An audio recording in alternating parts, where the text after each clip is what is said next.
not going back downstairs. You go grab some cheese toast. Okay. I'll be back.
The Joe Rogan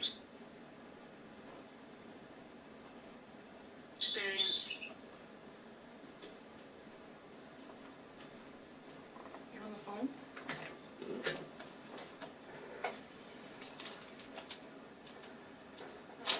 Take the bag. You munch and pass it over.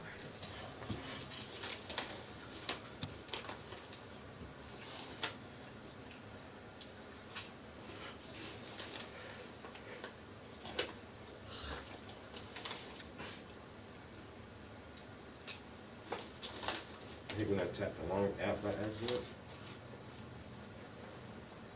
You have a lot of weird apps on your phone. What do you mean? Like, you have a lot of applications, but I don't know what they're all for. Like,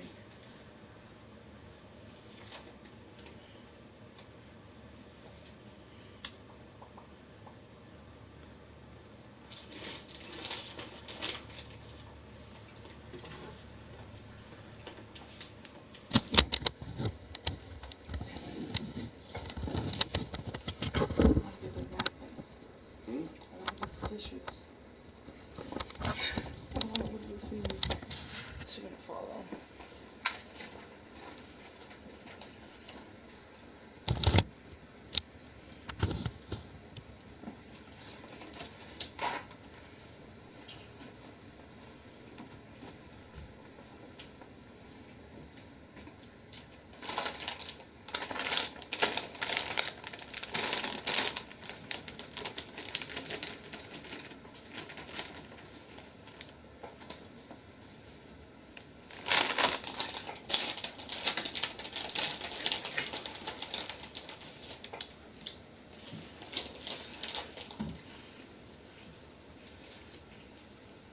Two people in the chat.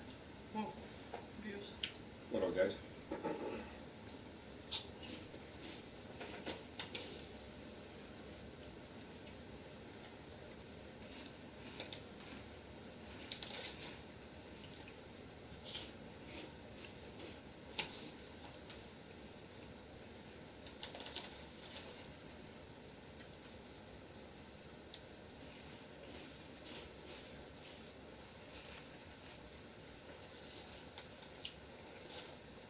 So I just posted a new painting recently, kind of finished, mostly, almost done. We'll call it complete for now.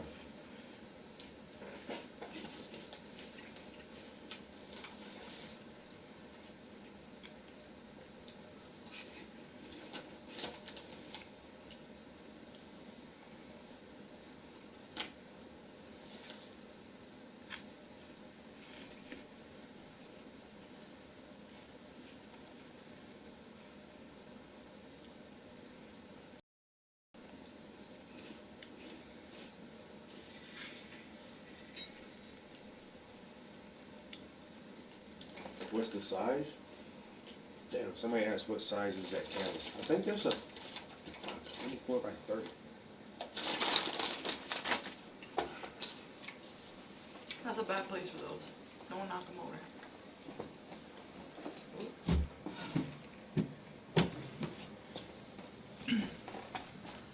right here in my fucking face.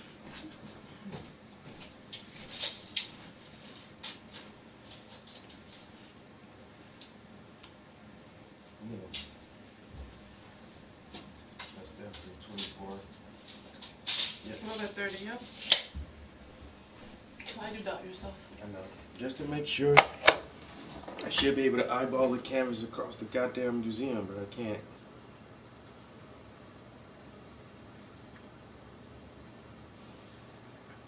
So it's 24 by 30.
Can you pass me the chips?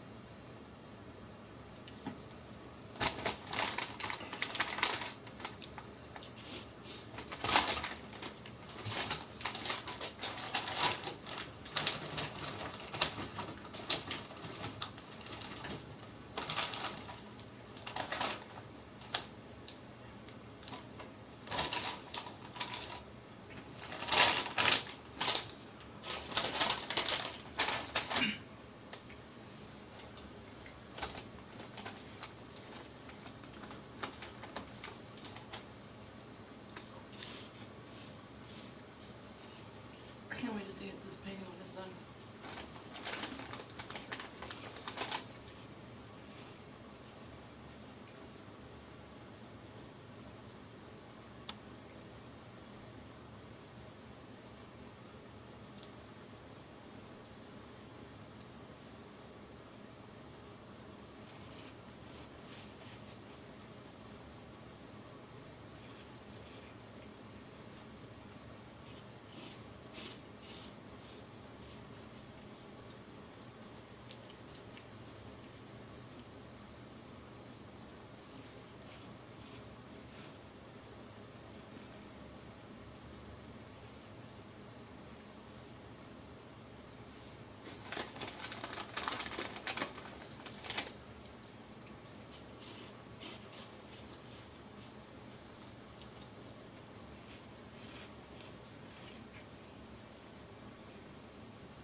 Who's that?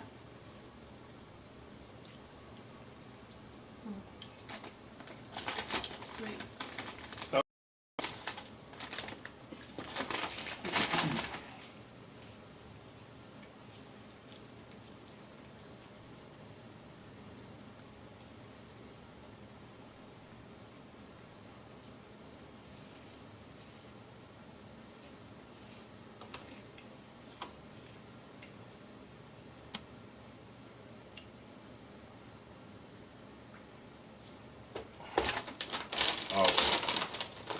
Yo, D1 Coffee, what up?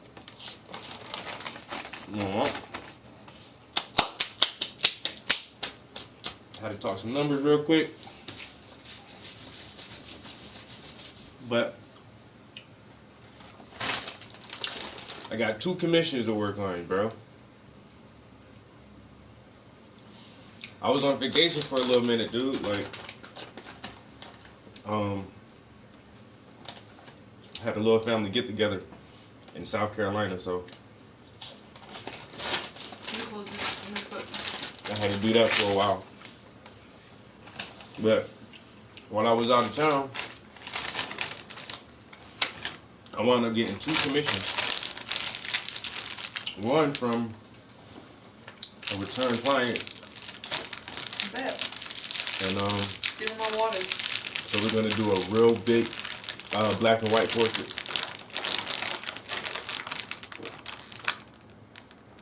of the beautiful Miss Coffee Cake. And then my homeboy, when I was down south, I'm so scared. I was just eating cheese puffs. Don't do it. I'm not touching them. I'm not gonna touch them. But he got the mid top, all white. And he sent these back with me. He was like, do something to him. I'm like, what you want? He was like, something that represents our hometown. So I'm gonna have to come up with a really good idea first. So I'm not gonna like jump right on these. I gotta come up with a nice hometown theme and concept, and then we'll customize some shoes in a couple weeks or so. But yeah, I gotta make sure I wear gloves when I touch them shits. So all white on whites, but you don't want nothing on that bitch other than what you want on that bitch. But hopefully I'm gonna try to. I got a quick sketch on the canvas, add a little bit more detail to it. That's probably all I do this session. I want to cook dinner a little bit early, man, and so I can get some shit ready for tomorrow. Oh yeah, the white on whites, gotta keep them clean, bro. But we'll see what I put on there. I ain't really sure yet. It gotta be something hot. Gotta be something hot. So, what we can listen to? Y'all want to be depressed while we do this? Listen to some coronavirus news. That's the only thing to listen to right now, man. Coronavirus news. Man, this shit gets so crazy. Like, even I went shopping today in our local grocery store, and yo, some shit was like the toilet paper was gone, like the milk was gone, and like this is the store I go to all the time. It's like literally a 3-minute drive from my house. It is right there, and the shelves are getting empty. So I don't know, tomorrow or maybe even later this afternoon, I might run back over there and grab up some canned goods, and even like shit like rice, yeah. Get like a big ass 10-pound bag of rice or some shit like that. Because the schools up here are fucking closed for 2 weeks. Like, I don't watch the news just because of this shit, yo. Some tuna salad. Man, I'm about to have a classic little steak dinner. Probably do steak and salad. Well, steak with some sauteed onions and mushrooms, and a salad on the side. And that's it. I wish I would have marinated the steaks earlier, but I got them marinating now. I say within an hour or so. I want to just go ahead and flame up that grill and get that shit started. What time is it? It says 3:30 here, so I want to start cooking by like 4:30, 5 o'clock, and I can eat around 6 o'clock. Boozy, what up, bro? Yeah. A lot of the shit, like last week, was that was probably almost 2 weeks ago. A motherfucker shot up the Anheuser-Busch brewery or something, and killed like 9 motherfuckers, and then killed themselves. Like, ain't nobody hardly even talk about that story because everybody talking about the COVID-19. Oh, that's it, bro. Everything from the Patriot Act 1, the Patriot Act 2, PDD 51, Agenda 21, like all of this shit is being implemented right now. That's how they got the motherfucking National Guard all deployed everywhere, yo. And they're telling soldiers you can't leave the fucking country on leisure right now. Yeah, that's what I'm saying. Like, a lot of news is not getting the reports that it need, yo. Mass shootings ain't even getting no coverage now. Like that shit don't even matter. Mass shootings. A disgruntled worker just went up in his old job, fucking blasted everybody away at the beer place. Like nobody talked about that shit though.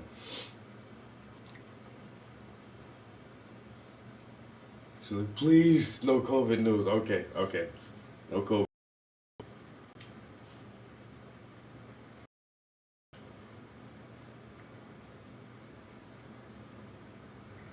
Joe Rogan, ghost hunters are scam artists.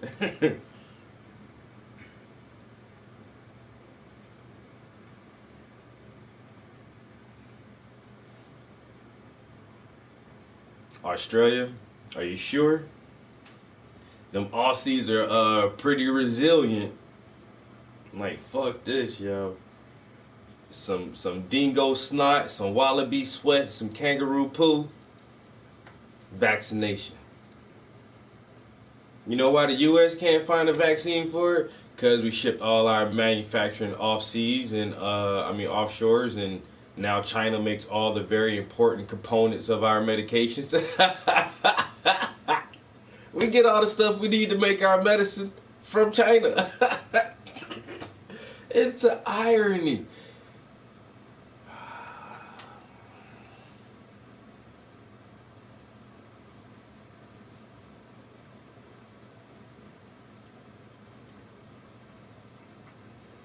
Yeah. At Anheuser-Busch, that shit was crazy, son.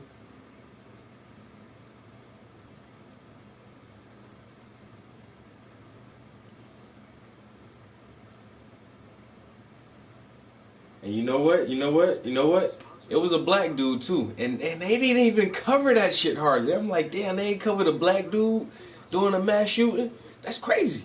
That's good news, man. That's like some not good news, but good news coverage. Something to like scare the public and make people all fearful again. And it's like they didn't even use that shit. It's like, yo, coronavirus got it. We good over here. We don't even need that, to hype it up more.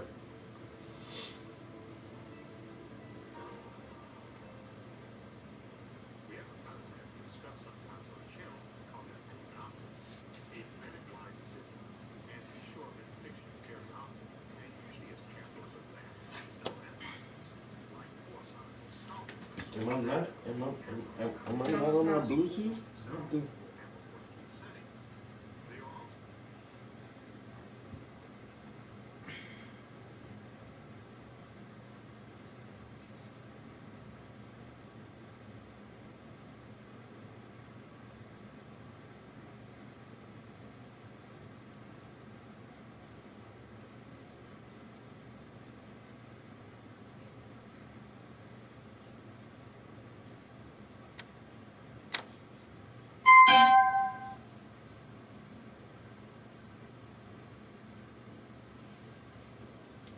Get access to my streaming video service, Nebula, when you sign up for CuriosityStream using the link in the description.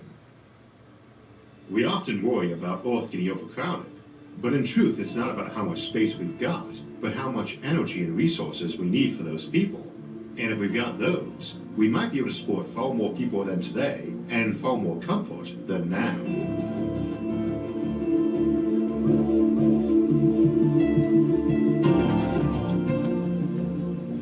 We have a concept we discuss sometimes on the channel called an Ecumenopolis, a planet-wide city, and these show up in fiction fairly often, and usually as capitals of vast interstellar empires, like Coruscant from Star Wars, or Trantor from Asimov's Foundation series, or Earth itself in the Warhammer 40k setting. They are also often depicted as having 1 trillion people on them, or more. I thought today, though, we'd try to ask ourselves what it would take to have 1 trillion people on Earth, and what the Earth would look like if it did. The first and most critical point to hit, though, is that 1 trillion people, while more than 100 times as many folks as are alive now, and indeed 10 times as many people as have ever lived by most estimates, would not even begin to require a city that covers the whole planet. Earth has a surface area of approximately 500 million square kilometers, or 200 million square miles, about 1/4 of which is land. If we assumed we paved over everything, from the deepest ocean to the frozen tundra, 1 trillion people would have a population density of just 2,000 people a square kilometer, or 5,000 per square mile.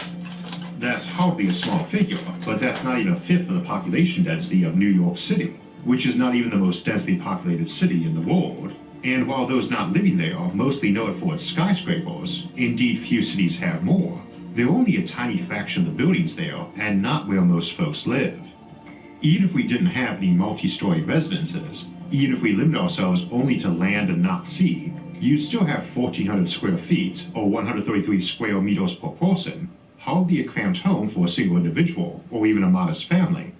And again, that's no second floor and no basements, let alone towering skyscrapers or vast artificial islands or seasteads. Now, needless to say, that doesn't include any businesses or public buildings or roads, nor gardens and parks, let alone farmland or nature preserves. People need food and raw materials, and an ecology of some sort, and energy for it all, and also some way to get rid of all the waste, which includes the main limiting factor, the heat left over from producing and using all that energy we need. We often worry about even supporting our current population of 7.7 billion, and that was a concern before I was even born in 1980, when the Earth's population was just 4.4 billion, little more than half our current population. Indeed, it was quite a concern even back in 1798, when the population was approximately 1 billion, a thousandth of what we'll contemplate supporting today, when Reverend Thomas Robert Malthus wrote his famous, or perhaps infamous, An Essay on the Principles of Population, which gave us the concept of Malthusianism and Malthusian catastrophes. I should note that while I, and many others, are often terribly critical of Malthusianism, indeed I tend to use it as a curse word, it's no criticism of Malthus himself, who simply observed that growing populations need more food, while farmland is a static value, or essentially that finite resources can't support eternal growth, thus eventually requiring you either limit your population or suffer catastrophe and hardship as people begin starving and the likely chaos that ensues. And the point is an entirely valid one. Those of us who object to it generally are doing so in a short-term sense of improving technology, letting us get more food and production from less land or material or energy. Whether or not our population growth will continue to the point that we even need to house 1 trillion people on Earth, or if there is some maximum limit to how many people we can support, our objective today is to show that we could house this many on Earth and present what sort of technologies might be needed. Fundamentally, you need a lot of energy, because with enough energy, you can deal with all the other problems like food. Every problem except getting rid of heat, and we'll return to that point in a bit. You obviously can't run a civilization much larger than our current one off fossil fuels, but we do have the option of nuclear fission or orbital solar power. The thing is, you need a lot more energy to support 1 trillion people than simply what you use nowadays times 100 or so. Hidden in the background of all our energy budgets is the massive free supply we get from the sun, our hidden solar economy that long predates the invention of solar power. At any given moment, the sun is shining down on Earth approximately 200,000 trillion watts of energy, which either gets reflected or gets absorbed and later re-emitted as infrared waste heat. Only a small portion of that absorption is into photosynthetic plants and organisms, essentially the foundation of our ecosystem and food chains. Approximately 98 to 99% of the photons reaching us never get involved in photosynthesis, being absorbed by other things, reflected away, or just not being frequencies plants use for photosynthesis. We also don't use the majority of energy converted this way for human food either, and even more of it gets lost to biological middlemen between the sun hitting a plant and something hitting your dinner table. Humans only need about 100 watts apiece of food energy to live, which would be 100 trillion watts for 1 trillion people. Whereas even if we assume that only 1% of light was used in photosynthesis, that would leave 2,000 trillion watts. Humans would only have to achieve 5% efficiency on using that foundational biomass that itself is only at 1% efficiency to feed 1 trillion people. So yes, we probably could switch over to hyper-efficient plant varieties grown inside greenhouses with high internal reflectivity to feed those 1 trillion people, while probably still keeping a large portion of the Earth's surface as ecological preserves, especially if we were supplementing those preserves with food we've grown to help ensure biodiversity and long food chain species remain plentiful. Needless to say, switching over our own diets to vat-grown genetically modified superalgae, or switching our bodies over to be cybernetic, or our minds uploaded digitally to run on computers, would also potentially allow 1 trillion or more people. However, we'll mostly bypass those options for today, especially as these cybernetic or mind uploading technologies do not yet exist, and also could only exist in tandem with other technologies that also permit far more people. As an example, if you can upload a human mind to a computer, it means you already have the capacity to make robots more than smart enough to be doing a lot of work with little guidance up in space, which unlocks options like power satellites and space farms, and obviously orbital habitats and planetary colonization too. Similarly, if everybody's gone cyborg to the degree that they need little or no food, then they can cheerfully live off Earth too, without even needing any habitats like the O'Neill cylinder that we often discuss as future homes for humanity. Our goal today is not specifically to see how we can house 1 trillion people on Earth with minimum technology, but we will be trying to keep to the lower tech and near-term solutions. If you've seen our Matryoshka Worlds episode, then you already know that yes, you can rather easily cram many trillions of people on Earth with a few core technologies, and they wouldn't feel very cramped at all. So we are trying to limit ourselves mostly to near-term tech.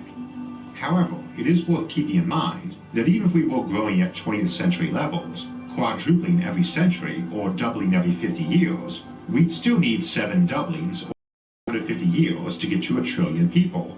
And honestly, such growth rates would probably only occur in a civilization that had biological immortality or close to it, or one that had banned birth control or really put a cultural focus on having as many kids as you can, which is certainly possible but would generally be the opposite direction of where we've been headed in recent generations.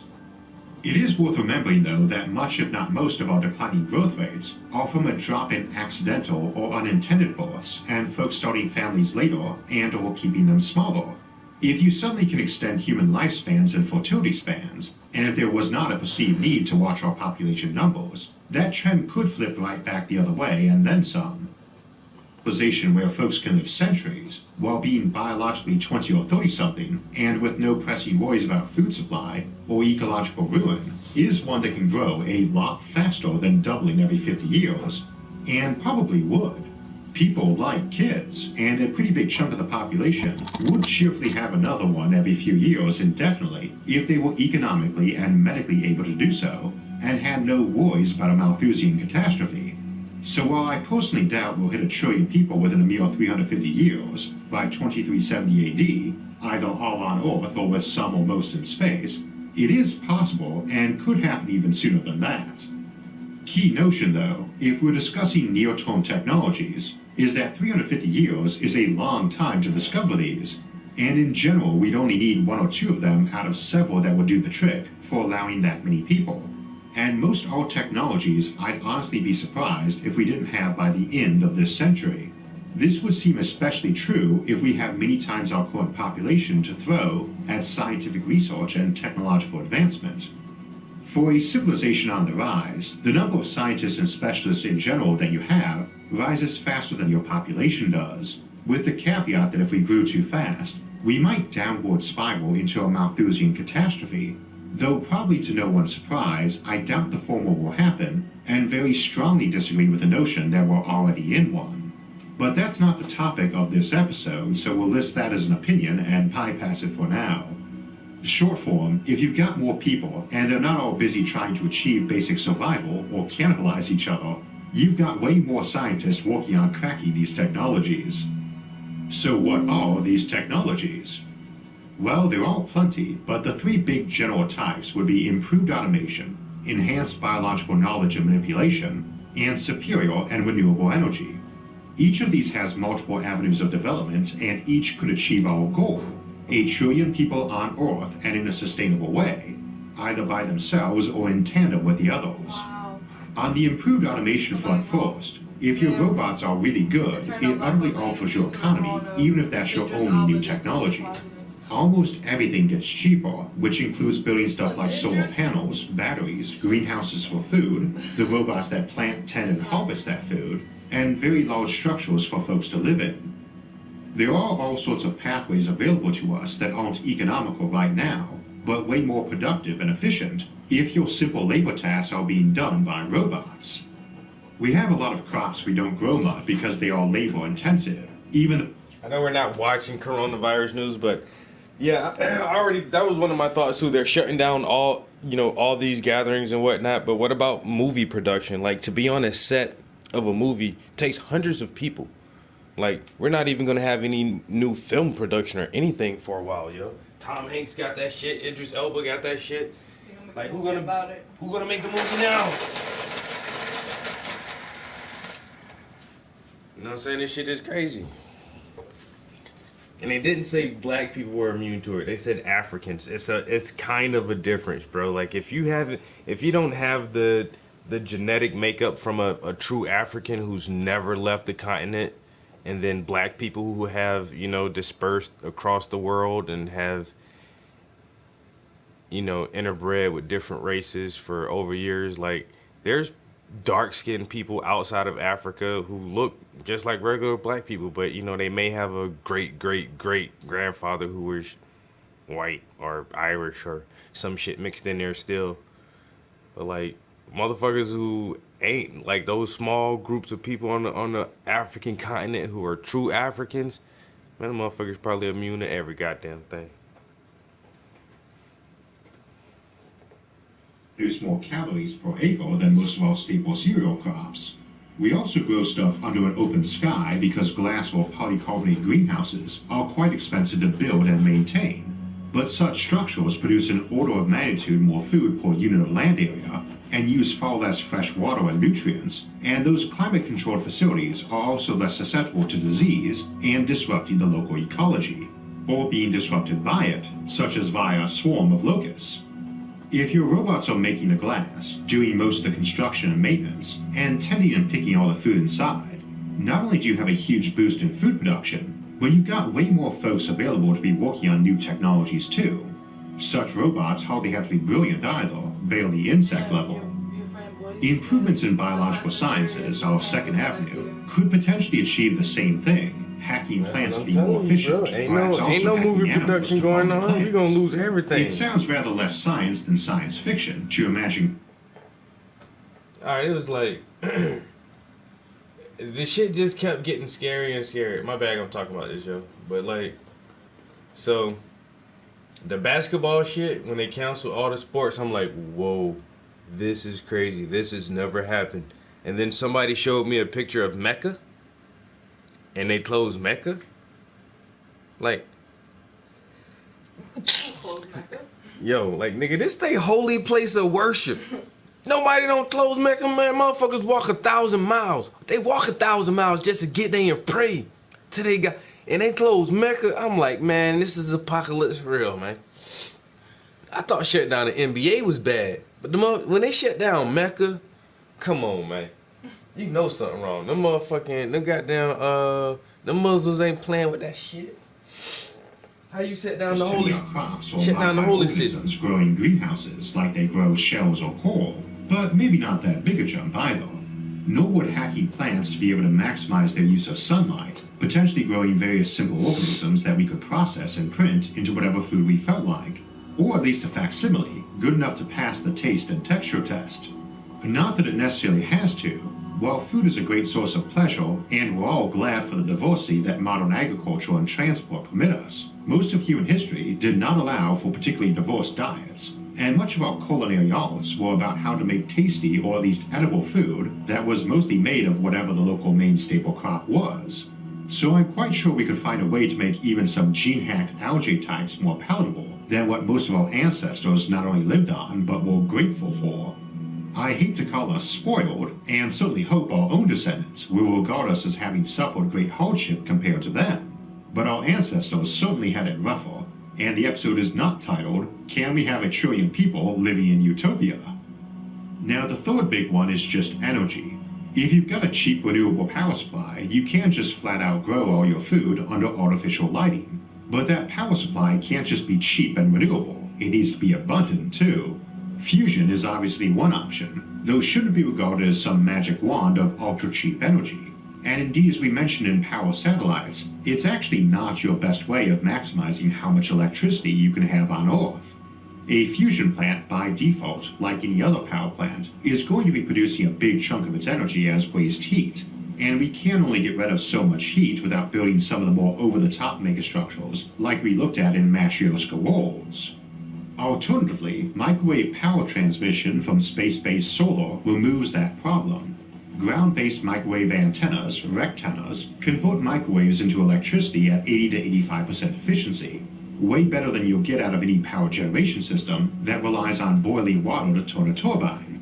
It can also be beamed pretty much to where it's being used, cutting down on transmission loss to heat, which gets a big chunk of our current electricity, and it's all off-Earth, so heat created in converting sunlight to microwaves can be mostly disregarded. You can also be throwing solar shades, or mirrors, up around the planet or at our L1 Lagrange point that are transparent to visible light but not infrared, which really has no value to our planet besides keeping it warm. Needless to say, if you've got robots, you can do this mass construction project rather easily and based off the moon. It requires no new tech, besides those robots. And not really very much, considering the majority of the work is basically smelting and rolling mirrors, not exactly a process that's hard to automate. Now, suddenly, you could be dumping in several thousand trillion watts of electricity into your power grid without overheating the planet, and of course it's fundamentally solar, so it's quite renewable. This one works great in tandem with improved automation because it lets you do multi-story, climate-controlled, artificially lit food production, mostly built and run by those robots. So it really only requires software improvements, not any vast leaps in physics or chemistry. If you've got a climate-controlled multi-level warehouse with reflective walls and ceilings and LED light calibrated to just the right quantity and spectrum for maximizing photosynthesis of a given crop, with most of the grunt work of maintenance and construction being automated, you've got a massive farm with a very minimal footprint. Indeed, you can potentially have skyscrapers hundreds of stories high that on the inside all look like suburban housing in hydroponic lands and farm field, or even forests. That's more or less the notion we looked at in Arcology some years back, and as we noted in its companion video, Ecumenopolises, going this route lets you get away with cramming your entire population into giant buildings, while leaving 99% of our planet's surface entirely wild if you wanted to. And with 1 trillion people, rather than the usual bleak look of Ecumenopolises, planet-wide cities in science fiction, where the whole planet is nothing but metal and concrete. Now, that's not to say that you would do it that way, and each of these potential technologies would likely result in a very different setup, and even more if in combination with just one other. As an example, if you've gotten ultra-strong, cheap, and durable construction materials, you can do a lot of this multi-level growth and housing without even needing better automation, because building them is a big investment of time and money, but they don't really require much maintenance once built, unlike modern structures. Similarly, if you're content to do space-based farming and have built orbital rings for mass conveyance of material on and off Earth, you don't need to grow any food on Earth and can just ship it down. Again, our big issue in terms of land is food production, not housing or any of our other buildings.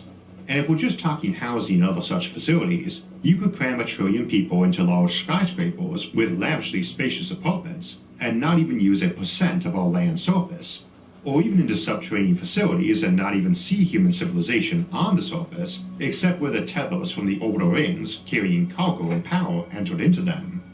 Of course, it's not just technology that would control the setup, but the tastes and preferences and specific economics, all of which are pretty unpredictable and probably rather fluid and variable from culture to culture, so you'd presumably see a mix of options in use, even if one of them was working better. Note that not all of these options involve utilizing space, rather than just sticking to Earth, but most do, and it does raise the question of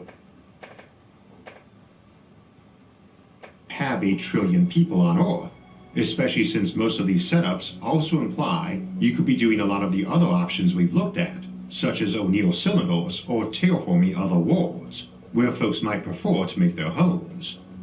Ultimately, though, for our original question, can you have 1 trillion people on Earth? The answer would seem to not only be yes, but yes and probably much more comfortably than we live now, and without having to pave over everything to live in some barren world of concrete, metal, and smog. And while to do this probably does require a fair amount of technological advancement, even if we see a spike in population growth, we should still have a few centuries to make those advancements and work out the details. So yes, we probably can have 1 trillion people on Earth one day, but it's probably not something we need to be rushing to do anytime soon. One thing we didn't discuss too much today is how you handle all the waste that some monopolists of trillions of people might generate. Everything from regular garbage to waste heat. And we discussed that in our episode, The Future of Garbage, which is out now for early release on Nebula, along with Conscious Stellar Objects, which contemplates both how life might originate, naturally or artificially, in or around stars, and our Nebula exclusive series, Coexistence with Aliens. Our new subscription streaming service was made as a way for education-focused independent creators to try out what work too well on YouTube, where algorithms might not be too kind to some topics, or demonetize certain ones entirely, or just doesn't fit our usual content. If you'd like to get free access to it, it does come as a free bonus with a subscription to Curiosity Stream, which also has thousands of amazing documentaries you can watch, on top of Nebula exclusive content from myself and many other creators like CGP Grey, Minute Physics, and Wendover. A year of Curiosity Stream is just $19.99, and it gets you access to thousands of documentaries, as well as complimentary access to Nebula for as long as you're a subscriber and use the link in this episode's description, curiositystream.com/Isaac Oliver. This Thursday, we'll return to the Fermi Paradox series to contemplate the scenario where civilizations exist and are talking, but we just can't hear them, in The Fermi Paradox, Whispers in the Night. The week after that, we'll be teaming up with our friends over at What If to consider what if life emerged on low-gravity planets. And then we'll close the month out with our monthly live stream Q&A on Sunday, March 29th. Alerts when those and other episodes come out. Make sure to subscribe to the channel, and if you'd like to help support future episodes, you can donate to us on Patreon, which is linked to the episode description below, along with all of our various social media forums, where you can get updates and chat with others about the concepts in the episodes and many other futuristic ideas. Until next time, thanks for watching, and we'll see you Thursday.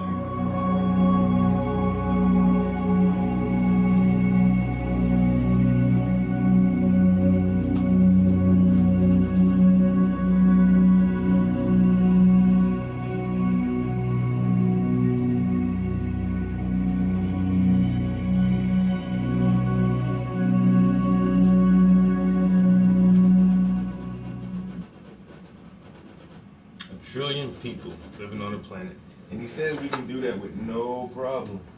That's the whole thing when people talking about, oh, the planet's overpopulated. It's not, bitches. It's so totally not populated. We can have more than 1 trillion people live on this planet comfortably with no problem at all.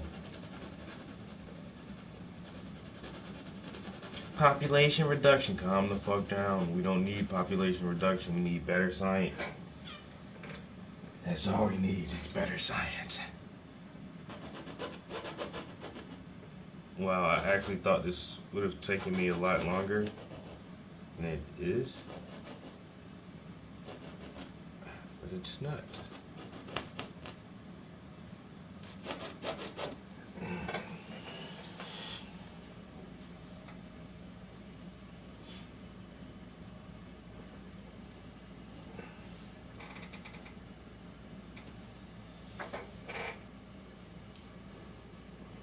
The coolest thing about it is it's going to be a black and white photo, which is so hot here. It's so nice. So nice.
Am I doing this right? Okay, this one comes from here to here.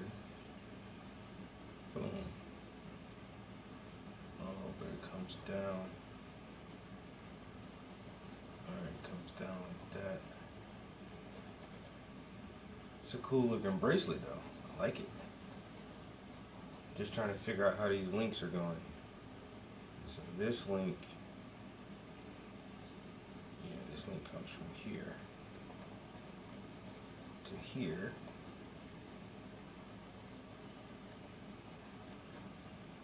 Okay, because that's the same link.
Alright guys, I know this is a super short stream. I'm hungry. Really didn't have a lunch, man. I'm just gonna go ahead and get these steaks started.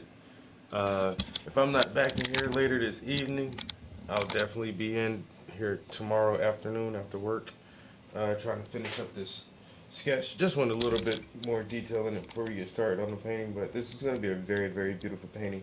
We were thinking about doing some geometric shapes with colors in the background, but instead we've decided to go with the black and white portrait and some type of gold leaf effect in the background. I don't know if I want to do the entire background gold leaf, or I might do that traditional sun goddess circle in the back, and maybe have like some different like rays or other little things that are still made out of the gold leaf in the background as well. So me and my client will come up with that a little bit more later on. So this should be hot, yo. A black and white with the gold in the back. I think the whole background should be gold leaf. If it's black and white, that shit will pop. Yeah. Like gold leaf, The whole John. Alright, so me and her talk about it, but she might want. Like the idea of the shapes Yeah. anymore? Huh? Does she don't want the geometric? No, she just said, yo. It just came to her like, what if it was gold leaf? I'm like, that shit'd be Well, hot. black and white, and then the The gold whole, leaf yeah, the whole back. The whole Yeah, background it gold would, leaf. it would. But even just like, I don't know, something to break it up, like maybe a stripe or something. I don't know. I'll see. But a whole gold leaf background, that shit wouldn't look bad either. It just had to be super delicate with that motherfucker, like moving it around and shipping. I'm gonna have to put like even on the last one that I did with gold leaf, y'all put so much varnish on it, but it stays and it's set. But I haven't shipped a gold leaf painting. I don't know if like because they put that bubble wrap on it.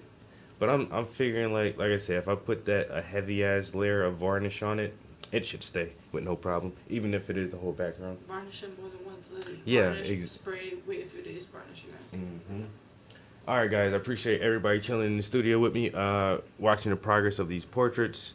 I am currently working on a commission right here. This is a very big one too. This is one of my largest canvases. This is a 48 by 36 inch canvas, so it is a big boy. But I love doing these big canvases, and this is going to be fun whenever I get to paint a beautiful woman. Love painting beautiful women. Who wouldn't? So keep up with me for the next month or so, guys. You know what I'm saying? We're going to, drop all of our personal artwork and focus on the clients. I'm always grateful when somebody says that I'll pay you to paint for me. I love that shit, out of the thousands and thousands of other artists out there, when someone chooses you specifically to do a personal project for them, I always take it as an honor, especially when it's a good picture, So I'm definitely going to have fun on this. We're going to be working on this for the next 3 or 4 weeks, a month or so. And yeah, just stay tuned with the process. You guys are actually the few that got to see it from the beginning. So let me go get some dinner started, and I'll catch you guys next week. Peace.